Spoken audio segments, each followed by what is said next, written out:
ரீஹுல் ஈமான் என்ற ஒரு புத்தகம் நீங்கள் எல்லாம் படித்துக் கொண்டிருப்பீர்கள் என்று நினைக்கிறேன். 4வது ஜும்ராலே அந்த இதா ஹப்பத் ரீஹுல் ஈமான் என்ற அந்த கிதாபுடைய தமிழர்த்தம்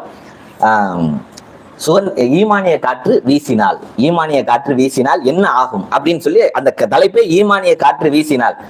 அதுல முழுக்க சர் சையத் அகமது ஹிந்து ரஹமத்துல்லாஹி அலைஹி அவர்களுடைய வரலாறு. அந்த வரலாற்றிலே அவர் டெல்லியிலிருந்து ஆரம்பித்து ஆப்கானிஸ்தான் வரை இந்த சுதந்திரத்திற்காக வேண்டி மக்களை எப்படியெல்லாம் ஒன்று சேர்த்தார்கள். ஏனென்று சொன்னால் ஆங்கிலேயர்கள் எல்லாம் ஒரு நேரத்தில் இந்த இந்தியாவை நாம் விட்டு செல்லவில்லை என்று சொன்னால் இங்கிலாந்தும் அழிந்துவிடும் என்ற அளவிற்கு பயமுறுத்தியவர்கள் இந்த இந்தியர்கள். இந்திய முஸ்லிம்களும் சரி, மற்றவர்களும் சரி, நேதாஜியும் சரி, எல்லோரும் ஒன்று சேராத வரைக்கும் ஆங்கிலேயர்களால் இந்தியாவை ஆள முடிந்தது, இந்தியாவை அடக்குமுறைக்கு உள்ளாக்க முடிந்தது. எப்பொழுது இந்துக்களும் முஸ்லிம்களும் கிறிஸ்தவர்களும் ஒன்று சேர்ந்தார்களோ இது எனது இந்தியா,